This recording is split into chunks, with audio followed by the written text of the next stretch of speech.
Hello everyone, my name is Anjali and welcome to Angelogic. ये lecture 3 है operating system का। आज की वीडियो में हम ये टॉपिक्स कवर करेंगे एंड एज यूजुअल लास्ट में हम कुछ एमसीक्यूज करेंगे। First is firmware. Firmware is a permanent software built into a hardware device that controls its basic operations and helps it functions properly. जो firmware है वो एक permanent software है जो हार्डवेयर के अंदर स्टोर्ड रहता है और हार्डवेयर के बेसिक फंक्शंस को कंट्रोल करता है। जब कंप्यूटर स्टार्ट होता है तो सबसे पहले फर्मवेयर रन होता है उसमें, and BIOS, UEFI, router firmware, print firmware इसके एग्जाम्पल्स हैं, but most important is BIOS and UEFI. Okay, imagine करो जो कंप्यूटर है वो कार की तरह है, तो जो हार्डवेयर होते हैं वो कार का इंजन और पार्ट्स हैं, और जो फर्मवेयर है वो इंजन को स्टार्ट करने वाला और बेसिक कंट्रोल देने वाला बिल्ट इन प्रोग्राम है।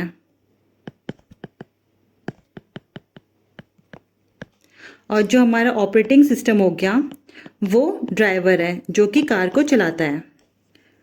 अब जैसे कार को स्टार्ट या चलाने के लिए उसका इंजन स्टार्ट होना ज़रूरी है, मीन्स उसमें बिल्ट इन प्रोग्राम्स होना ज़रूरी है।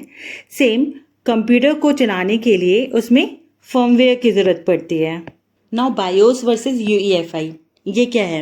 जैसे कि ये दोनों फर्मवेयर है, तो जब हम पावर बटन प्रेस करते हैं तो बायोस एंड यूईएफआई दोनों ही सबसे पहले स्टार्ट होने वाले सॉफ्टवेयर हैं। बायोस एंड यूईएफआई दोनों का ही काम ऑपरेटिंग सिस्टम को स्टार्ट करना होता है। अब इसके बेसिक डिफरेंसेस की बात करें तो जो बायोस का फुल फॉर्म होता है बेसिक इनपुट आउटपुट सिस्टम, और जो यूईएफआई का फुल फॉर्म है वो है unified extensible firmware interface. Now जो यूईएफआई है हमारा वो क्या है? वो बायोस का रिप्लेसमेंट है। इसको हम ऐसे समझते हैं कि जो हमारा बायोस है वो क्या है? हमारा फ़ोन का ओल्डेस्ट वर्जन है जिसमें बटन्स होते थे। तो इसमें क्या होगा? बेसिक फीचर्स होगा, स्लो होगा एंड लिमिटेड फंक्शनैलिटी होगी। और जो हमारा यूईएफआई है वो क्या है? हमारा मॉडर्न स्मार्टफोन है with touch screen, graphical user interface, और इस वजह से ये क्या होगा? फास्टर होगा, मोर सिक्योर होगा, मोर फीचर्स होंगे इसमें। तो जैसे स्मार्टफोन्स ने बटन्स वाले फ़ोन को रिप्लेस किया, सेम मॉडर्न कंप्यूटर आने पर यूईएफआई ने क्या किया? बायोस को रिप्लेस कर दिया। नाउ जो थर्ड डिफरेंस होगा हमारा वो होगा हमारा स्टोरेज लोकेशन के बेसिस में। तो जो हमारा बायोस है वो स्टोर होता है मदरबोर्ड के रोम, ईईप्रॉम या फिर फ्लैश मेमोरी के अंदर। वहीं जो यूईएफआई है हमारा वो स्टोर होता है मदरबोर्ड के फ्लैश मेमोरी में। नेक्स्ट, जो हमारा यूईएफआई है वो हमारा इंट्रोड्यूस हुआ था अराउंड 2005 में। उससे पहले बायोस ही यूज़ होते थे, इसलिए अब सब जो नए लैपटॉप्स है या फिर डेस्कटॉप्स हैं उसमें यूईएफआई ही होता है। जो हमारा नेक्स्ट डिफरेंस है वो होगा यूजर इंटरफेस के बेसिस में। तो जो हमारा बायोस है वो सिर्फ कीबोर्ड से ऑपरेट होता है। इसका जो इंटरफेस होगा वो ब्लैक स्क्रीन और टेक्स्ट बेस्ड होता है। वहीं जो यूईएफआई है हमारा वो कीबोर्ड और माउस दोनों को ही सपोर्ट करता है। इसका जो इंटरफेस होता है वो होता है हमारा ग्राफिकल इंटरफेस। जो नेक्स्ट डिफरेंस है हमारा वो होगा बूट स्पीड पे। इसका मतलब है कि कौन जल्दी ओपन होता है। तो जो हमारा बायोस है वो स्लो होता है एंड जो यूईएफआई है वो फास्ट होता है, इसलिए जो विंडोज स्क्रीन है यूईएफआई में वो जल्दी ओपन होती है। हमारा नेक्स्ट डिफरेंस है वो पार्टीशन स्टाइल पे है। तो जो बायोस है वो एमबीआर सपोर्ट करता है जो कि पुरानी पार्टीशनिंग टेक्नोलॉजी है। इसमें जो एमबीआर का फुल फॉर्म है वो है मास्टर बूट रिकॉर्ड। और जो यूईएफआई है हमारा वो सपोर्ट करता है जीपीटी को, जो कि मॉडर्न पार्टीशनिंग टेक्नोलॉजी है। इसमें जो जीपीटी है उसका फुल फॉर्म है जीयूआईडी पार्टीशन टेबल। इसमें जो जीयूआईडी है उसका फुल फॉर्म है ग्लोबली यूनिक आइडेंटिफायर। जो हमारा नेक्स्ट डिफरेंस होगा वो हमारा साइज के बेसिस पे होगा। तो जो बायोस है वो मैक्सिमम 2 TB तक हार्ड डिस्क को सपोर्ट करता है। वहीं जो यूईएफआई है हमारा वो 2 TB से ज़्यादा का हार्ड डिस्क भी सपोर्ट कर सकता है, जैसे 4 TB, 8 TB, 10 TB and 16 TB। जो नेक्स्ट डिफरेंस है हमारा वो नंबर ऑफ पार्टीशंस में होगा। तो जो यूईएफआई है हमारा बायोस से ज़्यादा हार्ड डिस्क को पार्टीशन में डिवाइड कर सकता है। जैसे बायोस में हम मैक्सिमम 4 प्राइमरी पार्टीशन तक कर सकते हैं, वहीं यूईएफआई में हम क्या कर सकते हैं 128 पार्टीशन तक कर सकते हैं। इसमें जो पार्टीशंस है उसका मतलब क्या है कि हार्ड डिस्क का एक लॉजिकल हिस्सा या सेक्शन होता है जिसे अलग ड्राइव की तरह यूज कर सकते हैं। जैसे हमारे कबर्ड के अंदर अलग अलग कंपार्टमेंट से शेल्स होते हैं, वैसे ये पार्टीशंस है जो कि अलग तरीके से यूज किया जा रहा है। नेक्स्ट डिफरेंस हमारा सिक्योरिटी के बेसिस पे होगा। तो जो बायोस है हमारा वो सिक्योर बूट नहीं है। इसमें क्या होगा कि जो वायरसेस हैं वो बूट टाइम में अटैक कर सकते हैं। वहीं जो हमारे यूईएफआई है वो क्या है, सिक्योर बूट है। इसमें ये अनऑथराइज ऑपरेटिंग सिस्टम या मालवेयर को बूट होने से रोकता है। जैसे बायोस हमारे गेट विदाउट सिक्योरिटी हो गया, जिसमें कोई भी आ जा सकता है, और जो यूईएफआई है हमारा वो गेट विद सिक्योरिटी गार्ड है जिसमें वो अननोन लोगों को रोकता है। नेक्स्ट जो हमारा डिफरेंस है वो बूट लोडर के बेसिस पे है। जो हमारा बायोस है वो एमबीआर से बूट लोडर को लोड करता है, वहीं जो हमारा यूईएफआई है वो क्या करता है, वो ईएसपी से बूट लोडर को लोड करता है। और जो ईएसपी का फुल फॉर्म है वो हमारा है ईएफआई सिस्टम पार्टीशन। जो हमारा नेक्स्ट डिफरेंस होगा वो फाइल सिस्टम सपोर्ट के बेसिस पे होगा। तो हमारा जो बायोस है वो फाइल सिस्टम को डायरेक्टली रीड नहीं कर पाता है, मीन्स वो FAT32 को डायरेक्टली रीड नहीं कर पाता है। वहीं जो हमारा यूईएफआई है वो FAT32 फाइल सिस्टम को डायरेक्टली रीड कर पाता है। अब ये FAT32 होता क्या है बेसिकली, इसका फुल फॉर्म होता है फाइल एलोकेशन टेबल 32। ये फाइल एलोकेशन टेबल होती क्या है, बेसिकली ये एक फाइल सिस्टम है जिसका यूज कंप्यूटर में डेटा को स्टोर और मैनेज करने के लिए किया जाता है। यहाँ पे जो ये 32 लिखा हुआ है इसका मतलब है ये 32 बिट यूज करता है डेटा ब्लॉक्स को ट्रैक करने के लिए, और ये mainly hard drives, USB flash drives और मेमोरी कार्ड में यूज होता है। और ये जो FAT32 है ये विंडोज की इंस्टॉलेशन करने में भी यूज होता है। नेक्स्ट डिफरेंस जो होगा हमारा वो हार्डवेयर इनिशियलाइजेशन के बेसिस पे होगा। अब जो बायोस है वो इनिशियलाइज करता है हार्डवेयर को और परफॉर्म करता है पोस्ट का फुल फॉर्म क्या होता है, पावर ऑन सेल्फ टेस्ट। अब ये होता क्या है, ये एक हार्डवेयर चेकिंग प्रोसेस है जो कंप्यूटर ऑन होने के बाद स्टार्टअप के टाइम ही परफॉर्म होता है। अब जो यूईएफआई है वो भी हार्डवेयर को इनिशियलाइज करता है और परफॉर्म करता है पोस्ट को, बट ये क्या होता है, ये मोर एफिशिएंट होता है और फास्टर होता है देन बायोस। जो हमारा नेक्स्ट डिफरेंस होगा वो नेटवर्किंग के बेसिस पे होगा। जो बायोस है उसमें क्या होता है कि नेटवर्क सपोर्ट बहुत लिमिटेड होता है उसमें, एंड जो हमारा यूईएफआई है उसमें नेटवर्क सपोर्ट बेटर होता है। Now point 15 firmware update. जो बायोस है उसमें अपडेट करना डिफिकल्ट था, और जो यूईएफआई है हमारा उसमें फर्मवेयर अपडेट ईजी होता है। इसमें क्या होता है कि जो मदरबोर्ड कंपनीज होती हैं वो सॉफ्टवेयर के थ्रू अपडेट को प्रोवाइड करती है। Now point 16 compatibility. जो हमारा बायोस है वो हमारा ओल्ड ऑपरेटिंग सिस्टम या फिर ओल्ड मदरबोर्ड के लिए सुटेबल है, बट जो हमारे यूईएफआई है वो हमारे विंडोज 10, विंडोज 11, लिनक्स या फिर मॉडर्न हार्डवेयर के लिए सुटेबल है। नाउ बूटिंग एक प्रोसेस है जो कि कंप्यूटर को स्टार्ट या रिस्टार्ट करता है और ऑपरेटिंग सिस्टम को सेकेंडरी मेमोरी, जो कि हमारी क्या हो गई, एसएसडी कार्ड्स हो गया या फिर हमारे हार्ड डिस्क हो गए, उससे क्या करता है, उससे मेन मेमोरी जो कि हमारी रैम है उसमें लोड करता है ताकि कंप्यूटर यूज करने के लिए रेडी हो जाए।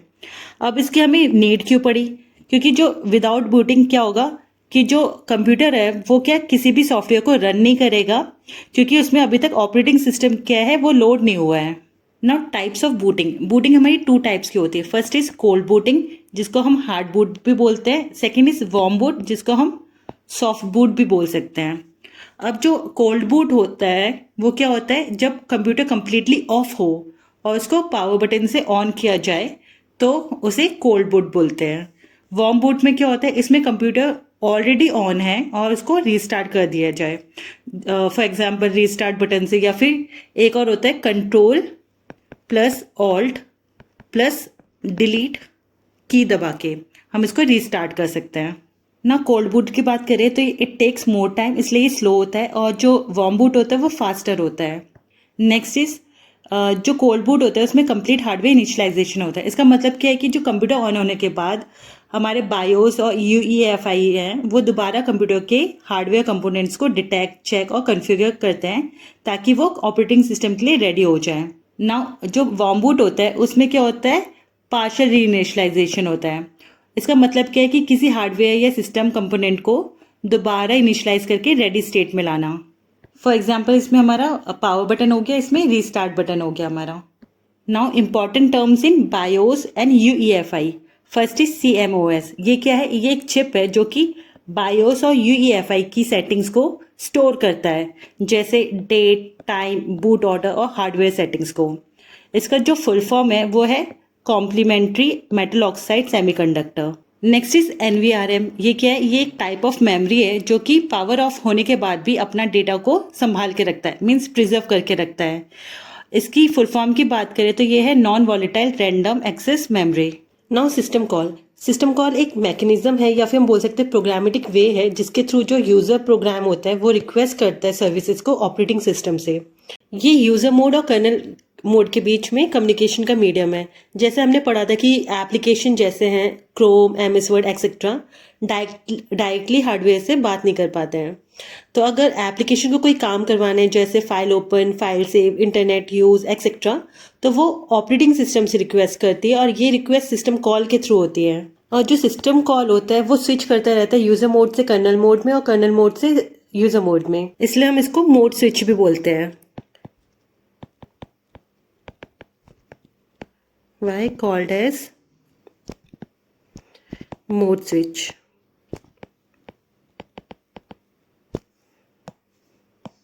इस डायग्राम में जो एप्लीकेशन है यूजर स्पेस में, उनको सर्विसेज चाहिए ऑपरेटिंग सिस्टम से, तो उन्होंने रिक्वेस्ट की है सिस्टम कॉल की। अब जो रिक्वेस्ट है वो यूजर मोड से कर्नल मोड में गई है। 9.3 में यहाँ पर कर्नल चेक करेगा एप्लीकेशन ने कौन सी सिस्टम कॉल रिक्वेस्ट की है। नाउ यहाँ पर कर्नल फंक्शन उस सिस्टम कॉल को एग्जीक्यूट करेगा एंड यहाँ पर ही कर्नल जो है वो एक्चुअल काम करता है। नाउ जो कर्नल है वो काम कंप्लीट करने के बाद रिजल्ट को रेडी कर देगा। 9.6 में जो यहाँ पर क्या होगा, जो CPU है वो कर्नल मोड से वापस यूजर मोड में चली जाएगी। नाउ 0.7 में जो एप्लीकेशन है जहाँ से रुकी थी वहीं से कंटिन्यू करेगी। इस तरह से जो ये सिस्टम कॉल है हमारे यूजर स्पेस और कर्नल स्पेस के बीच में काम करती है।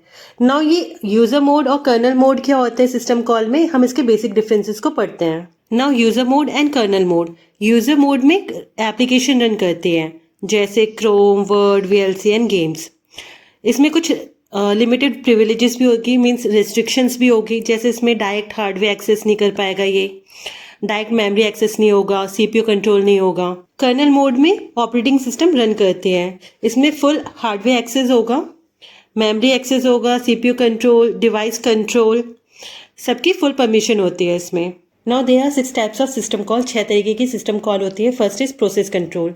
ये क्या करेगा, ये प्रोसेस को क्रिएट और मैनेज करती है। क्रिएट एंड मैनेज प्रोसेसेस, जैसे कि हो गया हमारा क्रिएट एंड लोड प्रोग्राम या फिर एग्जीक्यूट प्रोग्राम, वेट करना etcetera. Second is file management. जो भी फाइल से रिलेटेड ऑपरेशंस होते हैं जैसे create, delete, open, close, read, right, तो ये फाइल मैनेजमेंट में आते हैं। फॉर एग्जांपल MS वर्ड में फाइल सेव करना, तो यहाँ पे हम लिख सकते हैं file related operations. Operation OPRN stands for operations, जैसे कि क्रिएट एंड डिलीट एक्सेट्रा। ना थर्ड इज डिवाइस मैनेजमेंट। इसमें क्या होता है कि जो भी हार्डवेयर डिवाइसेस होते हैं उनको कंट्रोल करती है ये, जैसे प्रिंटर को प्रिंट कमांड देना, तो यहाँ पे हम लिख सकते हैं कंट्रोल हार्डवेयर डिवाइसेस। ना फोर्थ इज इंफॉर्मेशन मेंटेनेंस। यहाँ पे क्या होगा, सिस्टम की जो भी इंफॉर्मेशन होंगे वो प्रोवाइड होते हैं, तो यहाँ पे हम लिख सकते हैं प्रोवाइड सिस्टम इंफॉर्मेशन। जैसे हमारा हो गया date, time, user ID and process ID। Now communication system call. ये क्या होता है, प्रोसेसेस के बीच में कम्युनिकेशन करवाती है ये, जैसे सेंड मैसेज, रिसीव मैसेज, या फिर shared memory, pipes, sockets etcetera. Pipes में हमने पढ़ा था कि एक कमांड का जो आउटपुट होता है वो दूसरी कमांड का इनपुट बन जाता है। सॉकेट्स में क्या होता है, ये डेटा एक्सचेंज करता है नेटवर्क के थ्रू। ना प्रोटेक्शन सिस्टम कॉल, ये क्या होता है, जो भी सिक्योरिटी रिलेटेड ऑपरेशंस होते हैं वो प्रोटेक्शन सिस्टम कॉल में होता है। जैसे हो गया पासवर्ड चेक,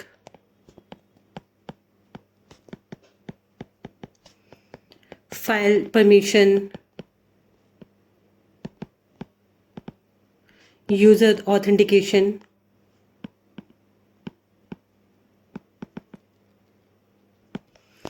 या फिर हमारा हो गया एक्सेस कंट्रोल। ये सारे किस में आएंगे, प्रोटेक्शन सिस्टम कॉल के अंदर आएंगे। नाउ अब हम कुछ डिफरेंसेस पढ़ेंगे जिसके ऊपर क्वेश्चन आ सकते हैं। First is system call, next is function call. System call में क्या होगा, ये ऑपरेटिंग सिस्टम से सर्विसेज रिक्वेस्ट करता है। फंक्शन कॉल में, इसमें हम फंक्शन कॉल करेंगे सेम प्रोग्राम के ही अंदर। सिस्टम नेक्स्ट इज जो सिस्टम कॉल होता है वो मोड को स्विच करता है from user to kernel and from kernel to user. जो फंक्शन कॉल होता है इसमें मोड स्विच नहीं होता, ये हमेशा यूजर मोड में ही रहेगा। नाउ नेक्स्ट, सिस्टम कॉल जो है वो हार्डवेयर को एक्सेस कर सकता है थ्रू कर्नल, बट जो फंक्शन कॉल है उसमें वो यूजर स्पेस में होता है, इसलिए वो डायरेक्टली एक्सेस नहीं कर पाता है हार्डवेयर को। जो सिस्टम कॉल होते हैं वो हमारे स्लोअर होते हैं और जो हमारे फंक्शन कॉल होते हैं वो फास्टर होते हैं। जैसे अगर हमें किसी फाइल को ओपन करना है या फिर उसको रीड करना है या उसमें कुछ लिखना है, राइट करना है, तो हम ये कॉल कहाँ पे करेंगे, सिस्टम कॉल के अंदर। वहीं अगर हमें किसी फाइल को प्रिंट करना है या फिर उसका स्क्वायर रूट निकालना है या फिर हमें स्ट्रिंग लेंथ निकालनी है, तो हम वहाँ पे फंक्शन कॉल के अंदर ये कमांड्स देंगे। कल से हम types of operating system start करने वाले हैं, तो कल की वीडियो में हम बैच ऑपरेटिंग सिस्टम को डिटेल में पढ़ेंगे। ना क्वेश्चन नंबर 1, कौन सा जो सीक्वेंस है जो कि करेक्टली रिप्रेजेंट करता है बायोस के अंदर बूट प्रोसेसेस को, तो हमारा यहाँ पे करेक्ट ऑप्शन है ऑप्शन सी। ना क्वेश्चन नंबर 2, जो प्राइमरी पर्पस होता है पोस्ट का, जब एक कंप्यूटर स्टार्ट हो रहा होता है तो वो क्या होता है, तो हमारा इसमें करेक्ट ऑप्शन है ऑप्शन बी। पहले क्या करेगा, ये हार्डवेयर को वेरीफाई करेगा बूट लोडर के पास भेजने से पहले। Now question number 3, which system call helps to create a new process in Unix and Linux? कौन सा जो सिस्टम कॉल है जो कि यूनिक्स एंड लिनक्स के अंदर एक न्यू प्रोसेस को क्रिएट करने के काम आता है, तो हमारा कौन सा ऑप्शन है इसमें, तो हमारा होगा correct option is option B, fork. Fork क्या होता है, हमारा न्यू प्रोसेस को क्रिएट करने के लिए यूज होता है, और जो हमारा क्रिएट है सिस्टम कॉल वो बेसिकली न्यू फाइल को ओपन करने के लिए यूज होता है। ना क्वेश्चन नंबर 4, कौन सा जो फीचर है वो बायोस से ज़्यादा यूईएफआई से जुड़ा हुआ है, तो हमारा करेक्ट ऑप्शन है ऑप्शन बी। ना क्वेश्चन नंबर 5, जो हमारा यूईएफआई बेस्ड सिस्टम है जो उसमें बूट रिलेटेड कॉन्फ़िगरेशन होती है वो कहाँ पे स्टोर होती हैं, तो हमारा करेक्ट आंसर है NVRAM, means non volatile random access memory. इसमें क्या होता है, जब पावर ऑफ भी होती है तब भी इसके अंदर क्या होता है, डेटा स्टोर रहता है। तो हम यहाँ पे लिख सकते हैं retains data without power. But जो हमारा रैम होता है उसमें क्या होता है, जब पावर ऑफ हो जाती है तो वो डेटा को लूज कर देता है। तो यहाँ पे लिख सकते हैं loses data when power is of.